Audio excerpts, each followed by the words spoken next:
mais uma edição do programa Baião de 2 de verão. Pensado, velho. Baião de 2 de verão, você erra direto. Que de verão itinerante. Nós estamos agora em vários lugares, vários espaços.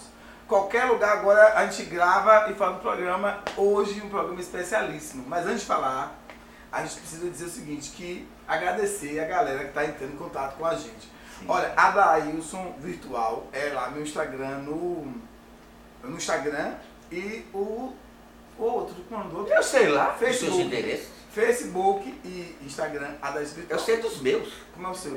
O meu, logo vocês terão assim, a oportunidade de serem convidados para assistir ao lançamento do nosso site, que está sendo feito. Não vai lançar nada. Está sendo produzido. É mentira. Está sendo produzido. É mentira, é mentira.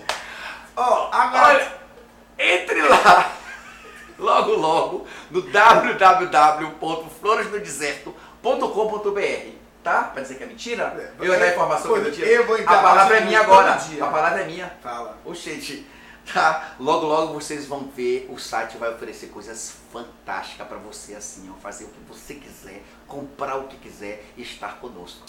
Bom lembrar. Até como acompanhantes de viagem. Tem tudo. É? E aguarde. Ó, é bom lembrar também que a gente estava sentindo falta do nosso querido diretor, o Kenji. Nosso japonês mais brasileiro do Brasil. Que chegou aqui, está nos brindando com sua presença. Só a presença dele já dá uma energia. É verdade, né, no espaço. É verdade. Então, a chegada dele, um abraço. Aqui nos acompanha, um beijo grande a especial que assiste. Sim, a comunidade de Boston, nos Estados Unidos. Eu que inclusive, olha, esse recado vai para Kenji. Kenji, a comunidade de Boston perguntou: ô Jai, cadê o programa de carnaval? Vocês vão fazer ao vivo de novo? Falei, eu tô dependendo de Kenji que ficou de fechar isso. Isso vai para você, viu, senhor Kenji? Vai ser lá em Salvador? Não, eu não posso dar resposta agora porque não sei se a gente vai fazer a cobertura do carnaval. Mas a comunidade de Boston, quero agradecer a vocês que nos assistem assim. Não, que carnaval? Se já passou. Louco! Já passou. Ah, carnaval. meu Deus, é verdade. É do ano que verdade. vem? O micareta. Ah. O micareta. Aqui vai ter um micareta em Recife, criatura. Deixa eu falar uma coisa. O tema de hoje, do programa de hoje, é um tema Ô, polêmico. Nós queremos mexer agora numa ferida. Sem partidarismo, que você já não conhece. A gente vai E falar. você sabe quem ele votou, né? Vocês sabem que. E quem ele votou. Não, vocês sabem que a gente não é aqui de partidarismo, mas a gente tem que meter o dedo na ferida. Há uma série de despautérios sendo ditos pelo governo. Há muito tempo, não é só no governo Bolsonaro, mas no governo Lula, no governo Dilma. Dilma, então, é a rainha do despautério. Mas. A rainha das desquitas. A rainha da palavra sucateada. Agora, nesse começo de governo Bolsonaro, também a gente começou a perceber algumas falas assim inusitadas. Mas como nós não temos competência para falar disso sozinhos, quem a gente convidou? Nós convidamos, ó gente, vocês vão ser agraciados com um grande presente dessa cidade.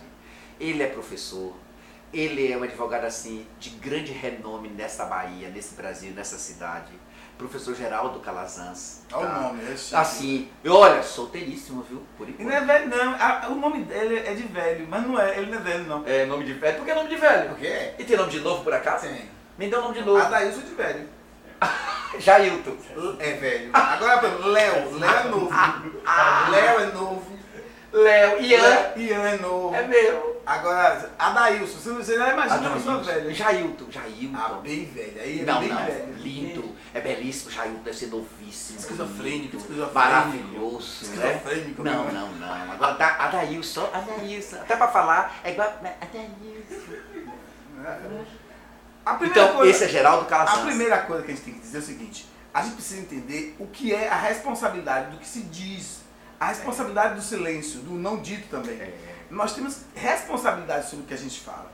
E seja como governo ou como representante de uma TV, nós estamos aqui falando em nome de uma TV, a TVI. Como professores falamos em nome de instituições. É preciso ter cautela com o que a gente diz, porque o que a gente diz influencia, forma opiniões. E não dá para, por exemplo... Salva vidas ou mata vidas. Exatamente. Não dá, por exemplo, você excluir parte da sociedade e falar em nome apenas de alguns. Eu não sou um parlamentar da bancada evangélica. Eu sou ministro. Nem sou parlamentar da bancada da bala. Não, e assim, eu sou ministro. Eu tenho uma pasta que fala para todos. Então, a gente precisa avaliar refletir. Isso. O tema do programa de hoje, então, é o quê? De Damares Avelas. Ou seja, da nossa ministra da mulher e dos direitos humanos. E da família também. Da família. É, a que manda na família. Ao ministro da Educação, diz ele. Que nem brasileiro é. Mas aí não tem problema. O problema não é nele não ser brasileiro, porque aí mas o problema é o que ele concebe como educação. E como patriotismo, é por aí. Que nem nunca foi professor também. Exatamente. O nosso convidado vai poder dar a opinião dele sobre esse assunto. Você vai poder perceber que essa visão é uma visão que passa pelo direito.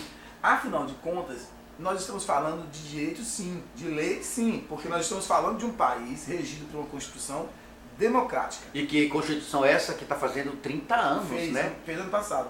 Sim, eu sei. Tá fazendo. Fez. Está fazendo. Esse tempo está tão presente ainda. A gente está em fevereiro, filho. Não, fez. É porque ele não fevereiro quer não, a gente está em março. Ele não quer admitir. Fez 30 anos. Tá bom, Dadá, acabou. E é democrática, ou seja, em um tempo no qual os discursos contra a ditadura estão tão presentes, né? Não é, Dadá. Agora, o curioso é que assim, é contra a ditadura da Venezuela, mas não é contra a ditadura norte-coreana. É porque, na verdade, é contra a ditadura da Venezuela porque é a favor do petróleo que tem na Venezuela. Você lembra quando aquele governo americano explodiu uma bomba lá que matou Saddam Hussein, que ninguém nem se sabe se foi matado mesmo, se pegaram o corpo, jogaram no meio do mar, etc, etc, etc. Porque era só o petróleo, querido. É só o petróleo. A questão não é de democracia. Olha, se a questão fosse só de cuidar do povo e proteger o pobre e quem está morrendo de fome, a Síria não tinha matado quase 1 milhão de pessoas em 8 anos de guerra e a ONU não fez nada até agora. E nem vai fazer na Colômbia. Você soube que Colômbia não, Venezuela. Você soube que o vocalista daquela banda... Não, esqueci. Famoso inglês. Fez uma... Eu esqueci aqui. Fez uma declaração essa semana. É da banda em que era... apoio... É do Queen? Não. Não? Do Queen. Sim. Amor, foi do inferno que ele fez. Amor, o Queen voltou, seu louco. Vai estudar. Não, eu tô falando da banda antiga. O Queen está de volta, meu amor. Inclusive o filme que fala do Queen ganhou vários Oscars. A banda Queen tá de volta? Voltou. Quem é vocalista? Fred Mercury que não é. Então, eu estou falando, a não ser que ele esteja cantando no céu. Mas eu tô falando de um cara... O Queen voltou, querido. Vai estudar. Eu sei que as personalidades, né, do mundo todo estão manifestando opinião sobre a questão da Venezuela. E essa semana, um cara aí perdeu a oportunidade de ficar calado, porque eu esqueci o nome dele, e foi fazer uma defesa de Maduro, e aí as respostas foram... Defendeu Maduro? Tem gosto pra tudo, né? Porque, assim, eu quero deixar bem claro que desses ditos... O sociopata daquele, né? Tem gente que defende o sociopata, um homicídio em alto grau. Deixa eu concluir só uma frase. Desses ditos e desditos do governo, um deles que é ligado a essa questão da Venezuela, pra mim, já é uma coisa muito, muito complicada. Porque, veja bem, ele apoiar essa retaliação do governo norte-americano à Venezuela e, ao mesmo tempo, apoiar a aproximação dos Estados Unidos a ditadores do Irã, da Coreia do Norte, quer dizer, não tem coerência de discurso. E nem vai ter. Dadai, quando que a maioria dos políticos vai ter coerência, querido? Me mostre quando. Não vai ter. É só jogo de interesse, é só jogo político. A política é o eterno jogo político. E é o eterno jogo político que decide tudo. Decide a educação, decide a saúde, decide tudo no país. Infelizmente, é a realidade. Eu não sei, se eu pudesse eleger posturas sem ver pessoas, seria ótimo. Eleger coerência, sabe? A gente não tem coerência. A gente tá fora de moda, amiga. A gente é tido como doido. Tá fora de moda. Ou se você não for alguém que esteja preparado para fazer um jeitinho brasileiro, né? Se você for educado, é o viadinho. Se você for doce e delicado, a mulher não quer, a namorada não quer, porque é fresca, é viada, eu não quero. É inversão total de valores. A gente está vivendo um momento de crise. Você está de cobra por quê mesmo? Para lhe morder que eu tenho ódio de você. Eu não lhe suporto. Língua bipartida. Exatamente. É a resposta que você merece. Língua bipartida. É que ele tem inveja de mim e da minha beleza o tempo inteiro. Eu vou inteiro. chamar o intervalo, porque daqui a pouco eu vou ter o prazer de falar com o Geraldo Calazans. Você vai ficar aí, aguardando um intervalozinho, toma um café, toma uma água. A gente volta já e o final do programa, infelizmente, o final do programa é com Jailton Alves. Graças a Deus, querido. Vamos pro intervalo. Pois é, a gente está hoje recebendo um convidado especialíssimo, amigo, competente, advogado, ativista das causas que valem a pena, o Geraldo Calazans. Nome de gente rica, né? É nome de gente rica. Inclusive eu vou dizendo aqui, para quem for procurar saber como é que eu converso com ele e tal, você procura lá no Instagram, o G Calazans, né? É G Calazans JR. JR. Aí você manda um direct, vê se ele aceita você, e aí você dialoga com ele, porque a gente está cansado de ver um convidado, tem muita gente procurando saber quem é, como é que entra em contato. Muito bem, doutor, a primeira coisa que eu queria te falar, assim, esse programa é um programa inusitado. É porque a gente está vivendo um momento no Brasil de ditos e desditos e de verdades desmentidas e decisões que você volta atrás por conta de, eu imagino, ou inexperiência, ou falta de sensatez, assim, de pensar, de planejar as ações. Damares era a nossa rainha, né, mãe do absurdo. Assim, as falas dela beiram a alucinação. Do meninos vestem azul e meninas vestem rosa, a Vélez, nosso ministro da Educação, pedindo que a gente grave os estudantes cantando o hino nacional. A gente está vivendo no sítio do Pica-Pau Amarelo. Eu penso o Brasil como um país folclórico.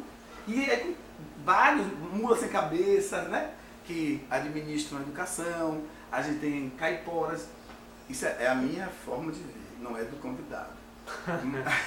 Eu queria te perguntar o seguinte: quando uma pasta, né, como o Ministério da Educação, pede que você ensine a crianças a cantar o hino nacional, até aí eu acho interessante. Mas partindo daí, quer dizer, não solicitar, né, porque a solicitação veio na correção, mas que grave essas crianças e mande para eles, isso não extrapola um pouco o poder do Estado, não, sobre a liberdade individual? É interessante suas colocações, mas antes de tudo eu quero dizer da minha satisfação, do meu privilégio estar novamente aqui na TVI pela primeira vez com um amigo, com o irmão Adaís. Você, Adaís, que é referência na educação e tudo mais, eu aproveito o ensejo, a oportunidade para expressar aqui minha satisfação, carinho que eu tenho por você e admiração pelo profissional e pela pessoa. Eu já volto com vocês, sabe? Eu já volto mesmo. Mas de coração mesmo, você é referência na região, na Bahia, na educação. É tanto que todos os eventos, todas as instituições querem ter a Adailson no corpo docente, e não é por acaso. E você levantou um tema polêmico, mas atual e tem que ser discutido. Quando você, muito bem pontua aqui, um ministro da Educação, ele não recomenda, não foi uma recomendação, foi uma determinação para que as escolas gravem as crianças, para que essas crianças, para que comprove a finalidade. Não foi aquela ideia, olha, vamos gravar para demonstrar para a nação a nossa questão cívica, etc. A finalidade não é essa.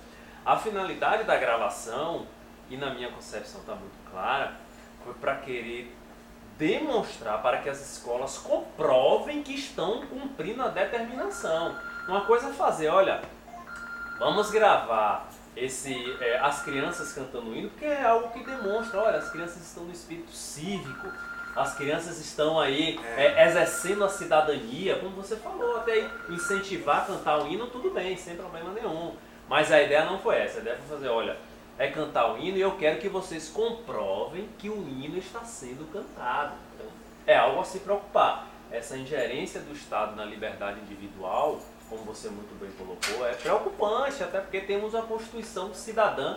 Essa Constituição Cidadã, ela com 250 artigos, ela foi idealizada para que aquelas atrocidades que existiram previamente não se repetissem. Então, por isso que a Constituição ela traz essa carta de direitos. Você fala, olha, o que a gente puder colocar na Constituição, o direito à liberdade individual, o direito de ir e vir, de expressão, etc., vamos colocar na Constituição, para que aquelas atrocidades não se repitam. Aí você vê o ministro da Educação, e eu concordo com você, até de certa forma louvável, olha, vamos incentivar, cantar o hino, beleza, até aí eu concordo contigo, não sou contra. Agora, quando você obriga as escolas a gravar crianças infringindo inclusive o Estatuto da Criança e do Adolescente.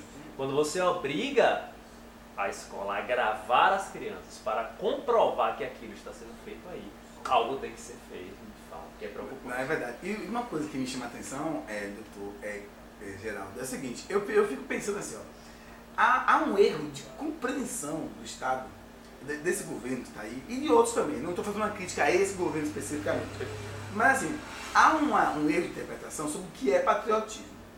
As pessoas imaginam que cantar o hino, né, respeitar é botar a mão. Quer dizer, as pessoas imaginam que respeito à pátria é botar a mão no peito para cantar o hino nacional. Quando na verdade respeito à pátria seria se essas crianças, por exemplo, tivessem que gravar as salas de aula delas destruídas por desmandos de governo que não mandam recursos suficientes para gerir escolas com alguma dignidade. Escolas que não tem porta, janela, que não tem... Construída de barro. E aí eu acredito que fundamental agora é gravar essas crianças cantando o hino nacional. Eu acho que há uma compreensão equivocada sobre patriotismo. Patriotismo não se impõe, se constrói, né?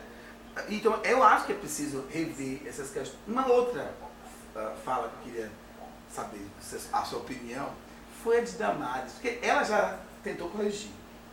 Quando ela diz que meninos vestem azul, meninos vestem rosa.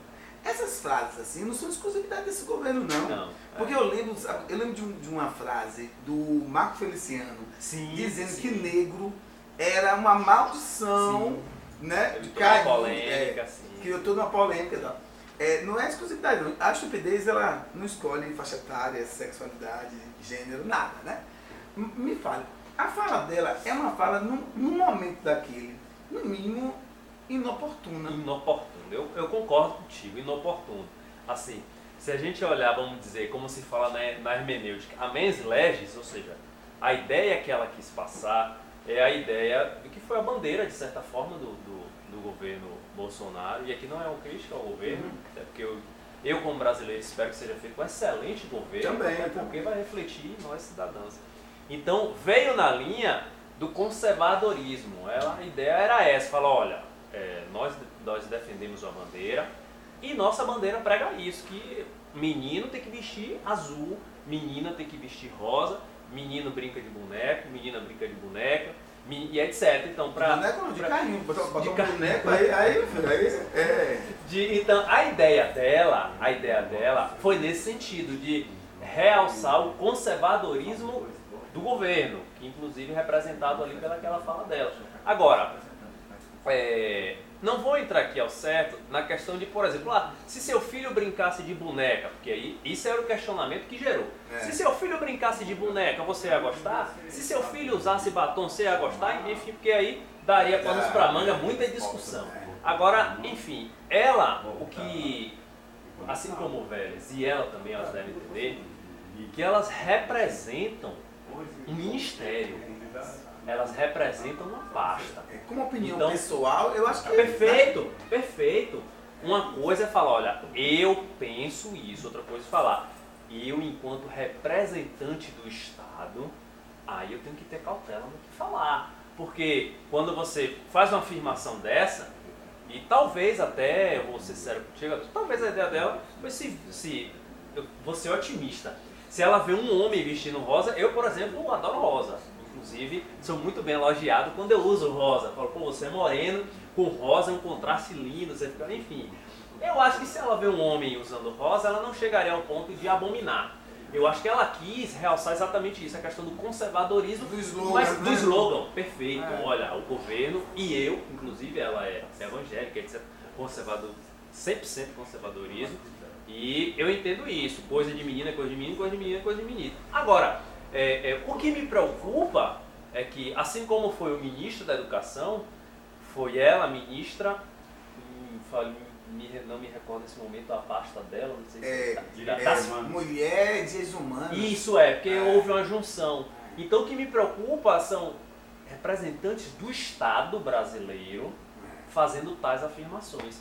enquanto nós aqui, que de certa forma não representamos o Estado brasileiro, a gente fala, a gente está no campo do achismo, olha, eu acho isso, eu acho aquilo, cada um tem a sua opinião. Agora, quando você representa o Estado, aí você tem que pensar no que falar. Nós, professores, temos trabalhando em determinadas instituições, nós, professores, devemos ter cautela no que falar, até porque em sala de aula estamos ali, de certa forma, representando a instituição. Então, quando você representa um ente, quando você representa o Estado ou a instituição, tem que ter cautela. Qual é a sua opinião? Eu ficaria aqui mais tempo. Eu acho até que esse programa devia ser só meu. Mas eu vou... já o Cláudio está aqui atrás das câmeras, né? Fazendo coisas feias, assim, com o dedo e tal. Mas eu vou pro intervalo sentindo pena de não poder continuar. A sua opinião é uma opinião muito coerente e sensata, eu acho isso legal. É bom que se diga, que se frise o seguinte: nós não estamos aqui levantando uma bandeira contra o governo de maneira nenhuma, nem contra o que ela está dizendo, mas eu digo assim, é preciso que, como representante de um coletivo, e um coletivo que é plural, de todas as cores, de todos os gostos, de todas as sexualidades, é preciso, e todas as crenças, é preciso falar em nome da pluralidade que é o Brasil e não ficar, né? Um parêntese, porque o governo é para todos, é para né? todos. Para todos, então por isso que tem que... Sem fazer uma menção ao governo, é o Brasil para todos. Com certeza, com certeza. Tudo a partir. Vamos pro intervalo, daqui a pouco a gente volta com Jailton Alves.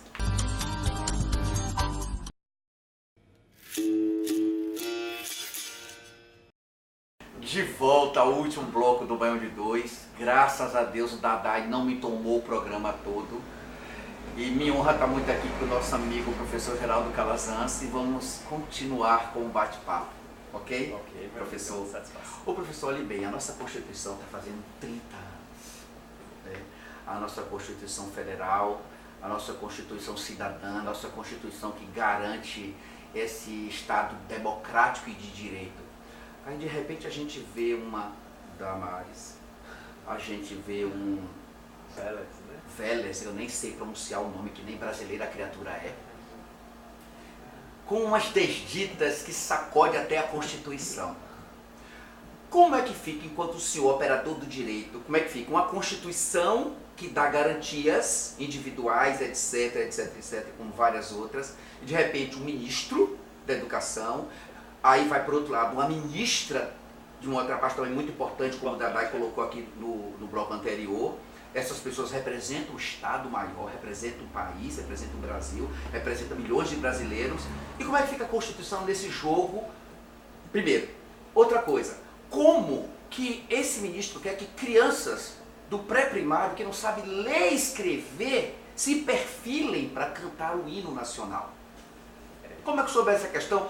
Baseado no Instituto PISA, na Prova Brasil, onde num país com 150 países analisados no PISA, o Brasil está sempre nos 3 últimos lugares do planeta Terra, porque as crianças não sabem ler e escrever. E como é que fica isso? Essa conta não bate, professor. Essa conta não bate, essa conta não fecha, mas eu também tenho que dizer do privilégio de estar ao lado do amigo Jair. Obrigado. Você também que é referência na educação itabunense, regional e baiana, assim como o amigo Adailson, eu estou muito bem, muito confortável aqui. Muito obrigado. Tanto ao seu lado, você que é muito gentil. Adailson, mas o que é verdade tem que ser dito, e é um privilégio estar aqui ao lado do amigo Jair. E eu tenho que corroborar com o que você falou, que essa conta não bate, essa conta não fecha. E você invocou aí o nosso Instituto Maior, que é a Constituição Federal. A Constituição Federal, lá no artigo 37, ela traz os princípios que regem a administração pública, e entre eles o princípio da impessoalidade. Quer dizer que o governo ou a administração pública não pode ser direcionado para determinadas pessoas ou para determinados setores. A administração pública deve buscar o bem comum, deve buscar a coletividade. Ora, na medida em que você fala que as crianças... Eu não falo nem em relação ao hino nacional, porque tem legislação dizendo que tem que ser incentivado, cantar o hino, etc., uma vez por semana. Incentivado, não obrigado.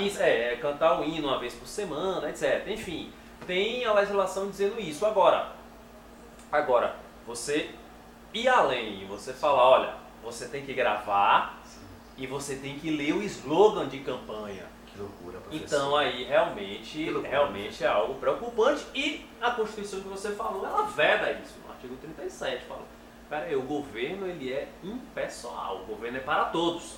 O governo não pode obrigar crianças, que é o mais grave. Porque onde é que fica o ECA? Reitero aqui, invoco novamente o Estatuto da Criança e do Adolescente. O governo não pode obrigar crianças a serem gravadas e cantando o hino e mais além, narrando o slogan de determinada campanha. Pois é, ainda coloca Deus acima de tudo e num país que é laico. Um país que é laico.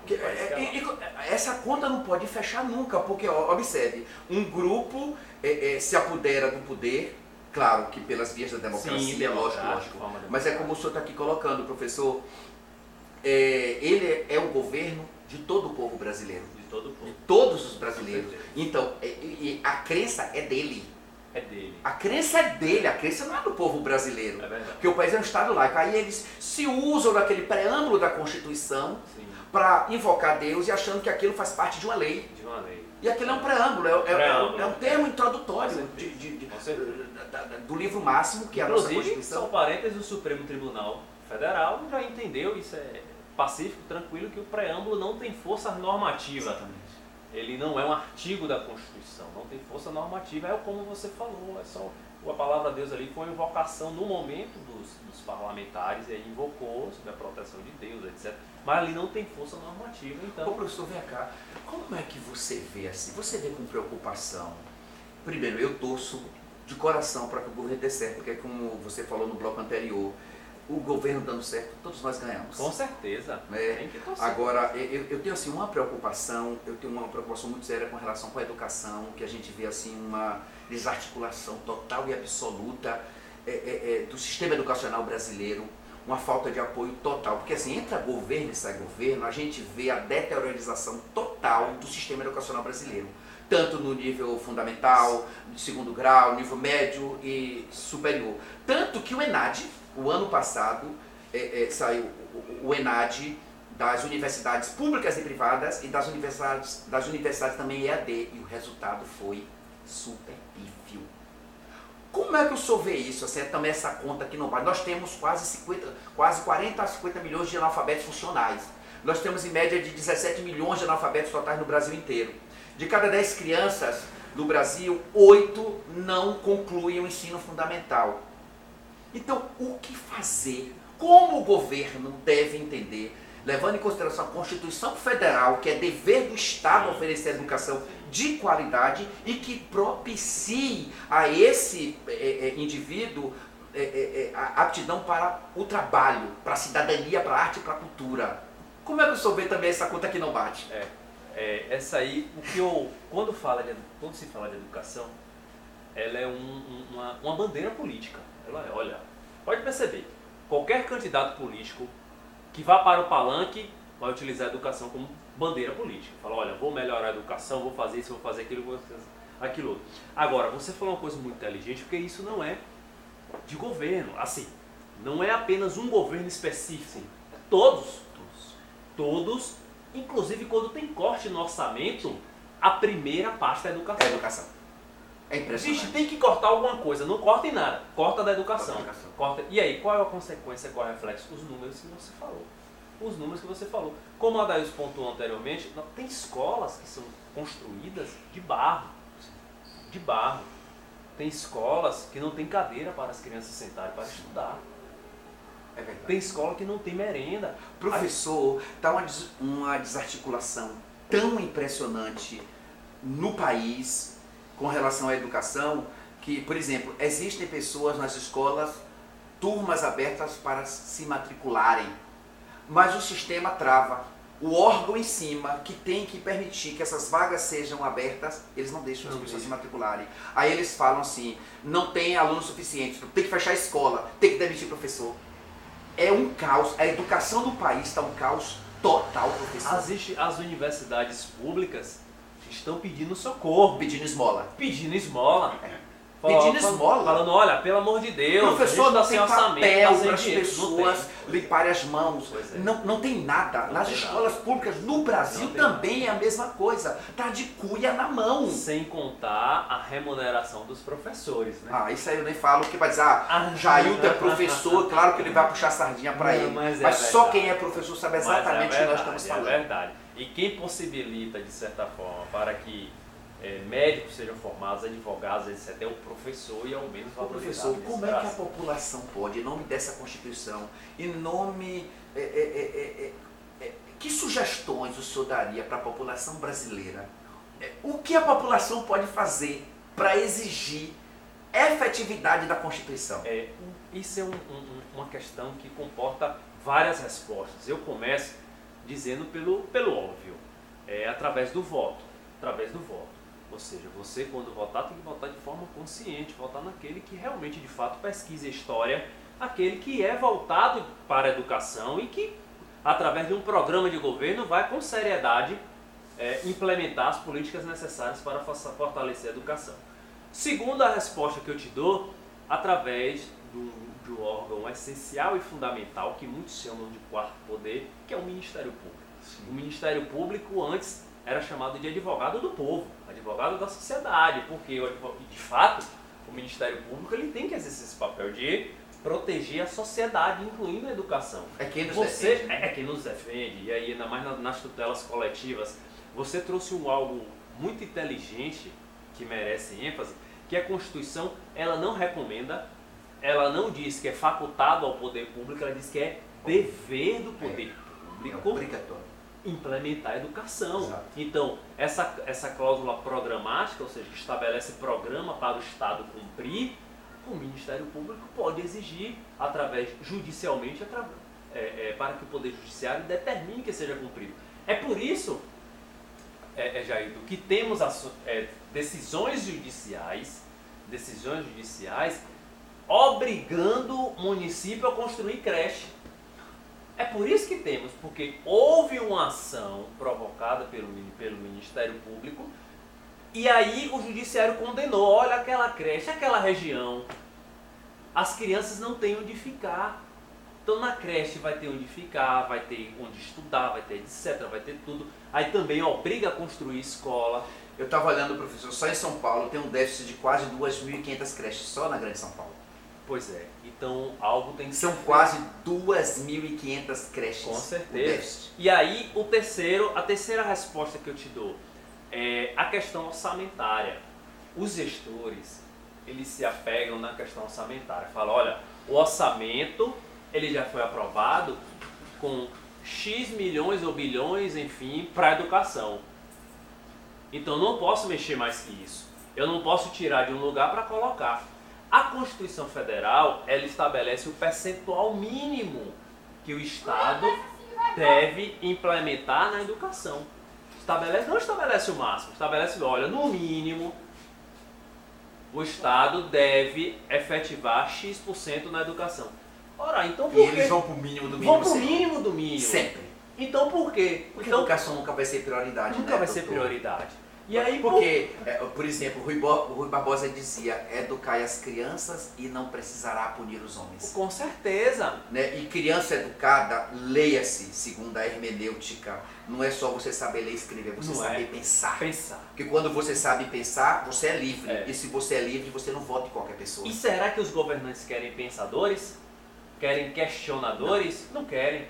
Não querem. Ô professor, agora imagine, né? Voltando para a questão da criança cantar o hino. Se fosse exigido para os políticos cantarem o hino antes de cada sessão, seria uma salada, né? Porque eu tenho quase certeza de cada 10 parlamentares, 9 não sabem cantar o hino. Porque inclusive quando eu vejo alguma solenidade, eu vejo eles bater na boca, eu tento ler o que eles estão dizendo, de nada com a letra. Imagine, não podia essa lei começar sendo implementada lá? A obrigatoriedade dos políticos cantarem o hino quando a abertura de cada sessão, é de fato. Olha gente, eu gostaria de ficar aqui assim, amanhã toda, a tarde toda, a noite toda, a semana toda, o mês todo, falando com esse nosso nobre convidado, Dr. Geraldo Calazans, um professor amigo, querido, que assim agraciou assim o nosso Baião de 2, veio fazer esse tempero junto com o Baião de 2 nesse Baião de 2 de verão. Eu quero lhe agradecer. Obrigado. Sabe, muito obrigado por ter atendido ao nosso convite, dizer assim, as portas estão abertas. Obrigado. Tá? E se vocês quiserem entrar em contato com o professor, até para os serviços profissionais dele, o Dadai já deu o Instagram dele no bloco anterior, tá bom? A gente se despede de vocês com um beijo no coração. Muito obrigado, meu querido amigo. Eu que agradeço. Tá? Eu também vou ser seu aluno logo com muita honra. Eu agradeço e nas minhas derradeiras palavras, eu reitero a satisfação de estar aqui mais uma vez na TVI e ao lado do amigo Adailson, do amigo Jair, um abraço a Barbosinha também, sempre sou muito bem recebido aqui. E esse papo descontraído, muito bom mesmo, em plena essa tarde.